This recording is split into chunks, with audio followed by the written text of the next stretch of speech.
Hello everybody, and thank you for tuning into the Liberty Report. With us today we have Daniel McAdams, our co-host. Daniel, good to see you today. Good morning, Dr. Paul. How are you this morning? Doing well, doing well. I want to follow up with a quick update about one of our friends finally seeing fresh air. And that, of course, is Assange, and I understand he's back at home again after so many harrowing experience he has. So we want to mention that, but do we have something to show dealing with Assange today? Yeah, I found a video clip of him as he landed in Australia, a free man. He signed the plea deal yesterday. Interesting, by the way, what the judge said. We can talk about that some other time. But I just want to show, this is longer than we usually show. It's about a minute and 27 seconds. But I kid you not, Dr. Paul, I'm not going to lie. I got a little bit misty-eyed, so there's a warning for you. When you see Assange meeting his wife, you might want to put the earpiece in. Just watch this for about a minute and a half. I think. Sorry, Jeremy, I need to interrupt you. We now have live feeds, basically, of Julian stepping out of the plane in Canberra. Oh, please, let's see it. Oh, it's such a... Well done, he's walking on the tarmac. I don't know, he's waving to the crowd. It's such a joyous moment. I'm not sure you can see it, but you know, believe me, this is such an emotional moment. He is looking so great. Just. I saw pictures of him. He looked a lot better than last time I saw him. Well, if you think that I have maybe backtracked a few years, I can tell you that he's looking a lot better than inside Belmarsh prison on Saturday. It's such a great moment. He's clenching his fists and waving to the crowd.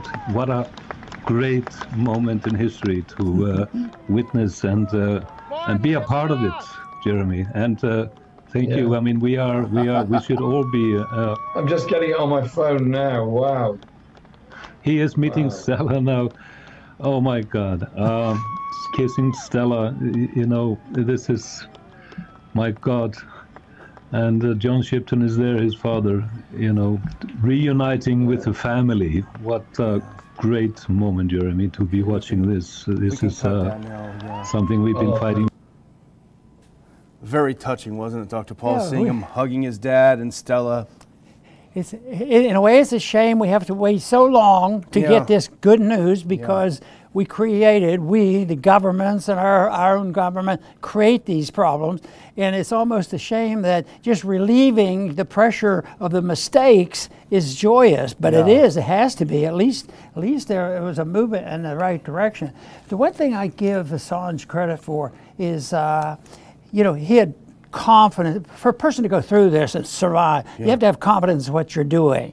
It doesn't mean you know everything, but seeking the truth, you don't have to know what everything is. You recognize the truth is out there and you have to search it. And he certainly has done that. And in a way, he has served a purpose in a way of galvanizing people who, wow, is this happening? And you know, the saddest part was, don't send me to the United States. There was a time I was taught as a kid that if you were in a foreign country and you did a little bit of traveling and I remember going to neighbor countries and saying, don't get into trouble, the courts are different, you want to get home.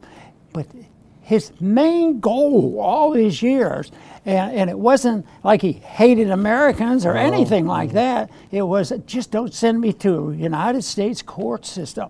That to me is so sad. And he had to stand up to the people who were total liars, the denialists of the world, and he's out there. He must have felt awfully lonely, but people have said that when certain groups got together and rallied the crowd, because I had been to a few crowds and conferences and all, that his name was quite often mentioned. And we, of course, tried to help as much as we could, but there's a lot of people that became awakened to this and you know, join in, which I see is all very positive. And I think one of the most important things he did that has been sorely missed these past few years, he brought together the so-called left and so-called right and showed them that the warfare state is opposed to all of us. All these artificial divisions that we have are fake. They're all made by the media in the servants of the war machine. So that was terrific. And I hope once he gets the rest that he deserves now, and that sunshine, hopefully he gets to the beach with his boys, that he will get back at work. And they say that he will. And of course, we'd love to have him back on our show again too when he's ready. Maybe somebody should send him to the Middle East to be an arbitrator for some of the problems of what we can do. No, that is good. But we want to start off with another problem that's it's a danger problem, and and how it's going to work out, we don't know yet. And that has to do with to Hezbollah. Yeah. And Hezbollah hasn't been, you know, the friendliest country in the world, and yet, you know, this is something that has gone on for a long time. But the U.S. sent out a warning. U.S. to Hezbollah, don't count on us to stop an Israeli attack. What? Yeah. You know, why is the Israeli going to attack? Oh, we have to punish Hezbollah. Yeah. That gets a little conflict. And the charges are exactly opposite if you're trying to clarify things. You know, it's sort of like, who started a war in Ukraine? Yeah. So, well, the Russians invaded Ukraine, and that's it. Don't ever ask another question. Yeah, yeah. Well, this goes back to what we talked about, I think, last week with this Amos Hochstein fellow who has a very suspicious background. To a lot of people, looks like a Mossad guy. But anyway, he went back there again. He's Biden's special envoy or whatever. Put on that first clip. This is the Politico article that came out yesterday. U.S. to Hezbollah, don't count on us to stop an Israeli attack. Now, right after October 7th, the Hamas attack on Israel, Israel and Hezbollah started exchanging fire. It has come increasingly intense over the past few weeks, and reportedly the Israeli War Cabinet, or what the successor of the Israeli War Cabinet, has voted that they can go into Lebanon to hit the militia, the Hezbollah militia, which is aligned with Iran and which may well provoke a broader and wider war, which would include Iran and then probably the rest of the Gulf states. So here's the U.S. saying, hey, don't, yeah, thanks, there we go, that's perfect. So here's the U.S. saying, hey, we're powerless. We can't do anything. So here's from the article. U.S. officials trying to prevent a Middle East war are issuing an unusual warning to Hezbollah. Don't assume Washington can stop Israel from attacking you. And Dr. Paul, I find this the craziest message of all, because this sort of argument that we are totally helpless. We're just the U.S. We're not part of this. Well, you give them all the money and all the bombs. Of course you can stop them from attacking you. Some days I have this temptation, you know, to finish the sentence.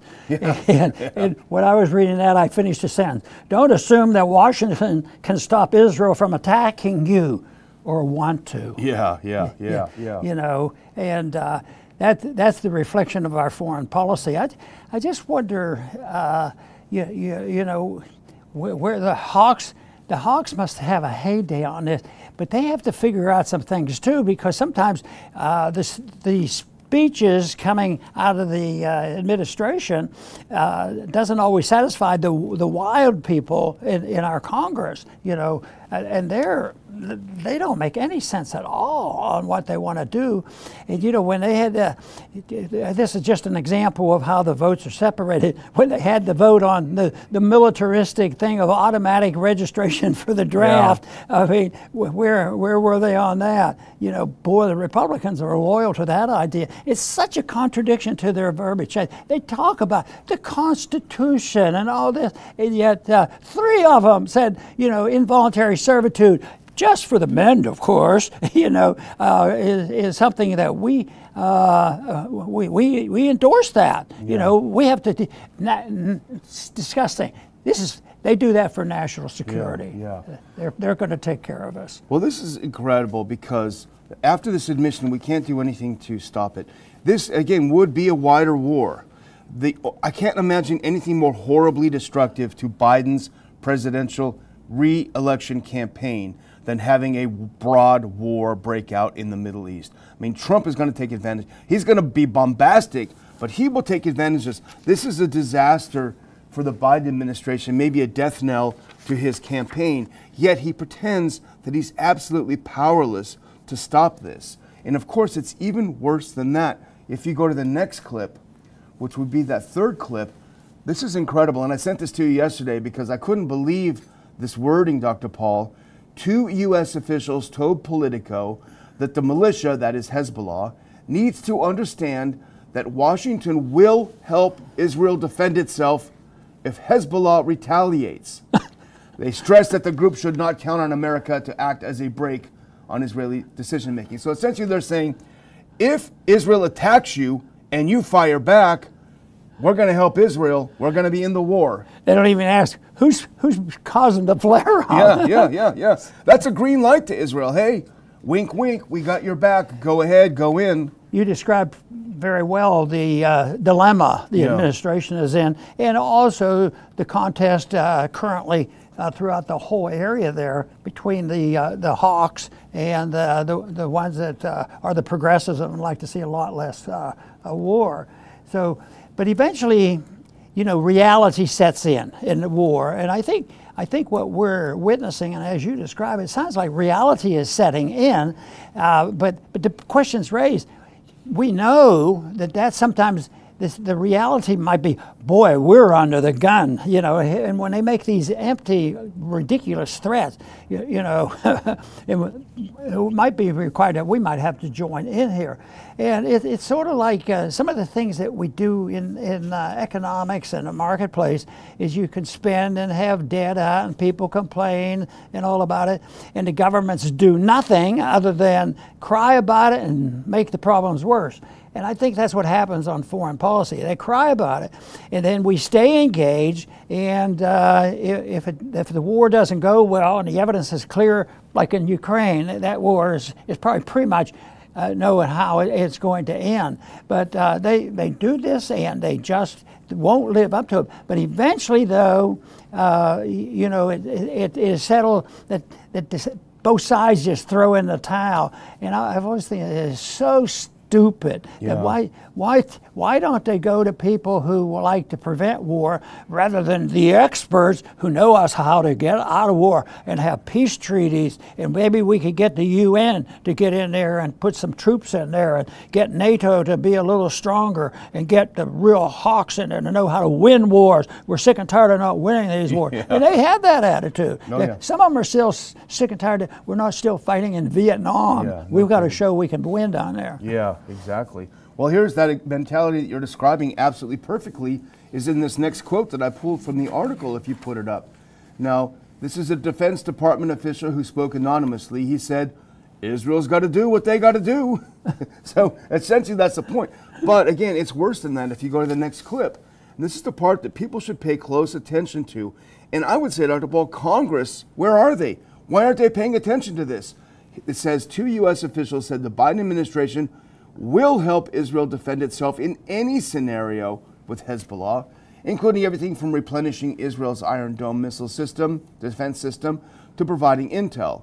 And this is the part I underlined and underscored. If Israel comes under severe duress, with Hezbollah raining rockets and missiles on its major cities, for instance, the U.S. may move toward more direct military support, the official said. Now that goes back to what you just said, Dr. Paul, when you talked about this draft registration. Here's where your kids are going to go, guys. If you don't say something to your congressman, this is what's going to happen. This is going to be a bigger war because Iran may very well get involved.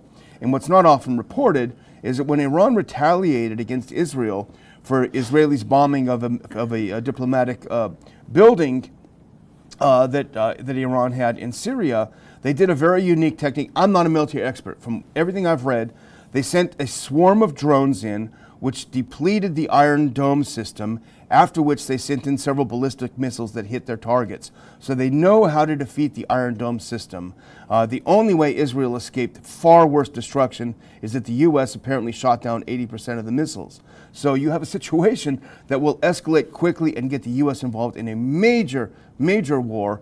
And the Biden administration, through this Hochstein fellow, is saying, nothing we can do about it. Go ahead, guys. Well, the excuse for our diplomats to be there is to prevent the war expanding. And then they go and do this nonsense, and that remains still the big danger, because this is not going to go away easily. And then everybody knows Iran is already engaged in it, just like we deny that we have troops on the ground all over the world, and everybody knows that we do.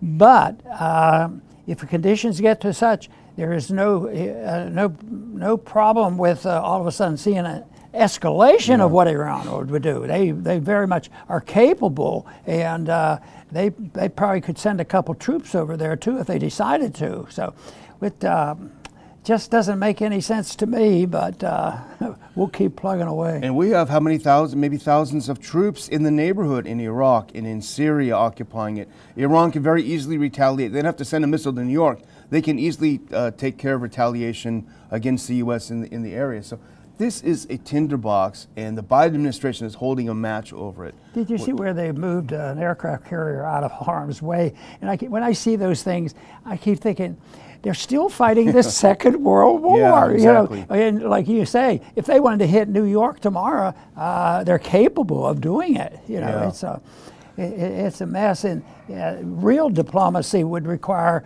two people talking seriously about what could be done. And if you study the preliminary up to World War II, there was somebody on the American side and somebody on the Japanese side begged and pleaded for a lightening up of the tension. But the two, well, no, it was our United States leader that refused to meet with them. He was ready to go, ready to go. Well, let's move on to something that's been annoying us since January 7th, 2021. And we talked about it a lot. Let's put on this next clip. Because Steve Bannon, he's strategist for Trump's campaign, the first campaign. Now he does, I think he has a talk show. Well, he got into trouble because the January 6th committee said, hey, we need you to come in and testify. And he said, no, no thanks, not going to do it. So they said, okay, we're going to send you to jail. So now he's facing jail for refusing the subpoena. And this is from Politico again. GOP leaders back Steve Bannon's fight against conviction for denying the January 6th panel. And here's what it's all about. If you go to the next one, Speaker Mike Johnson and other House GOP leaders voted Tuesday, i.e. yesterday, to reject the previous Congress's handling of the January 6th Select Committee, a last-minute effort to boost Bannon's appeal from his 22 conviction for defying a subpoena. So what they're doing, Dr. Paul, this current Congress is moving to negate the January 6th committee as not being a legitimate committee. You know, this is good news that there's somebody up there doing this, because my argument is that we've lost our republic, and that there's essentially been a coup in the Justice Department, and then even the Congress participates in there and have this select committee, but they included the Republicans in the committee. It's such a farce, and they do this and they think they can get away with it.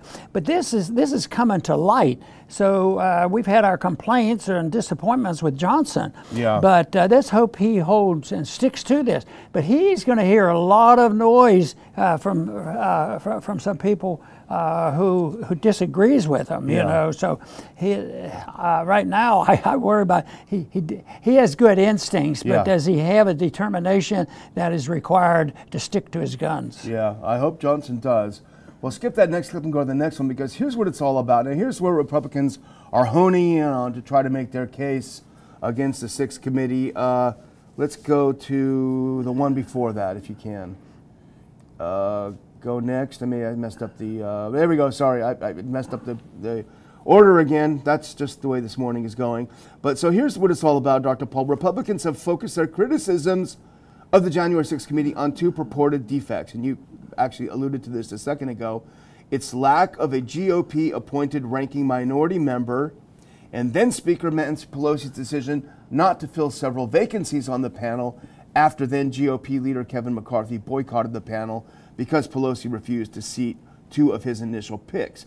Now, our viewers will remember back that McCarthy, as is, I believe, the rule, if not tradition, the ranking member, the party not in power, has the ability to name whoever it wants from among its ranks to be in the minority on a panel. And when McCarthy said, okay, here's who I want, Pelosi said, no way, Jose, we're not going to do it. We're going to put that dopey Liz Cheney and that ridiculous Kinzer in instead. Two people who hate Trump more than anything on earth. And so that's, I think, what they're going on to try to prove that this committee was not bogus. You know, a few people could suffer from this once the truth gets fully out. And one would be the reputation of the former Speaker of Yeah, the House, that would be and good. that's one I won't cry for. I'll tell you No what, kidding. the reputation and the arrogance and the wielding of power, and how many times do you think she has fibbed, told white lies, or outright committed crimes of slander and everything else? But she put it together. But this is uncontrolled government. But it really, so often, whether we're talking about foreign policy, monetary policy, or how they even run it, they have certain rules they're supposed to follow. Yeah. And no wonder the people get so sick and tired of this. That's also, from my viewpoint, a good thing. The people are sick and tired of it, but we better just get much more bold, like we're encouraging Johnson to continue to do what he's been saying, and try to restore the confidence. This whole thing that you have to kowtow, how you can maintain the current foreign policy, which is bipartisan, without changing with changing the policy.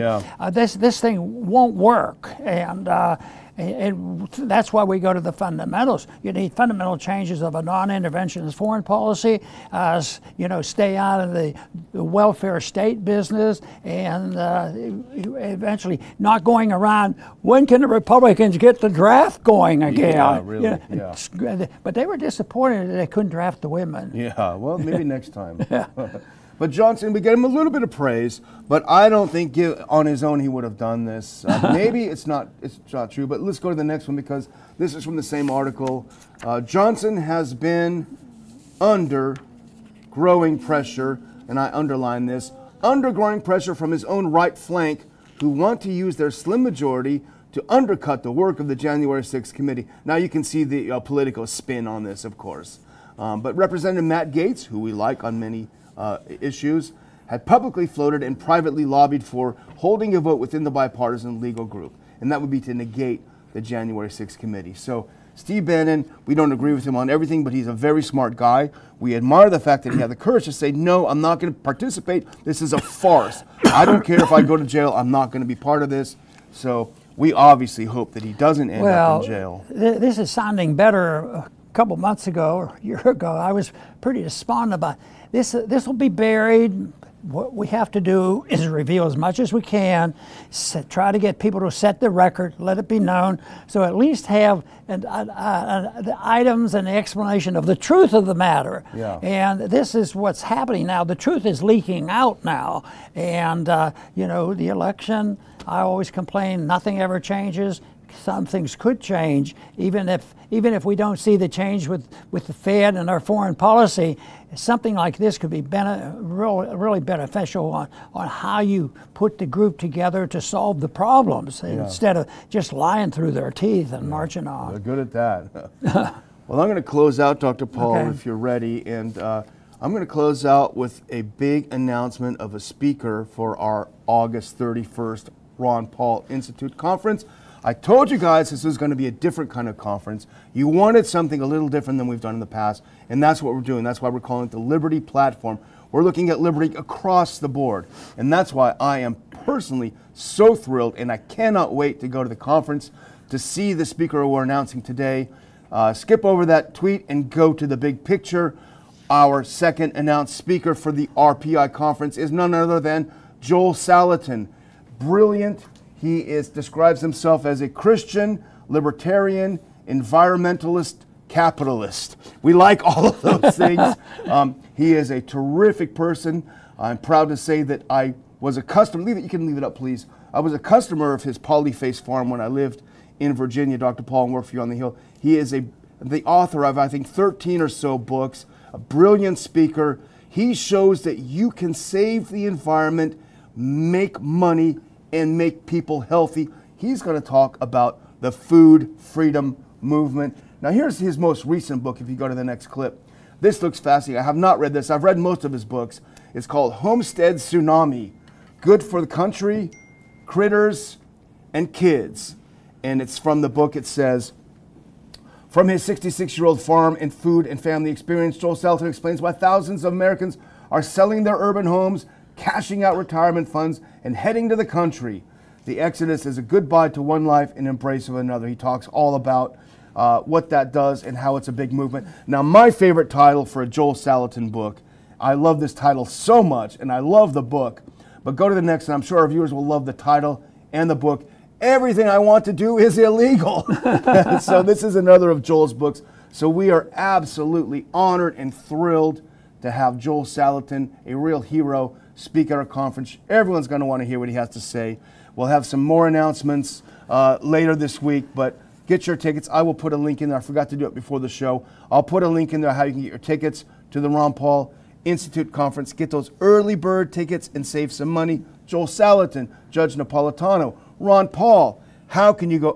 How can you think of a better way to spend your Labor Day weekend? So over to you, Dr. Paul. Well, it's wonderful. You know, this is a pretty neat outline of what he wants to do. But you know, we have to admit that he came to Washington, and he came, in a way, he might qualify as a lobbyist. He came to talk to people, and he wanted something. But he always wanted less government regulating and hurting us. He wanted his freedom back. So that type of, and even we should give it a better words. You know, lobbying sounds like a dirty word, but somebody should come and petition the government. I like the word petitioner. Yeah. And tell why. So no, I think it's all the things he has done and emphasized.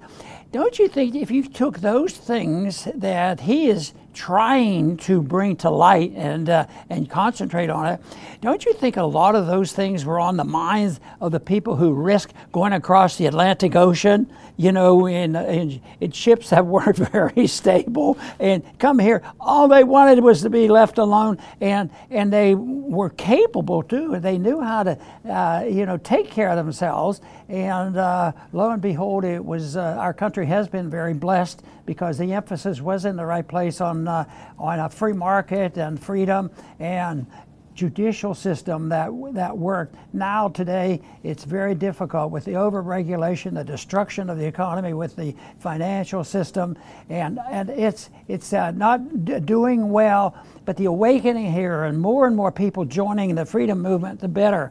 That's why our conferences, you know, really always gives me a boost. And someday it might be said that we've had a little bit of you know, interest in and been able to present the case for liberty, because to me that's important, is getting people out there. So if you're coming, I'm delighted if you're coming to our conference, and bring a friend or whatever. But one thing for sure, please help us spread the message of liberty. I want to thank everybody for tuning in today to the Liberty Report. Please come back soon.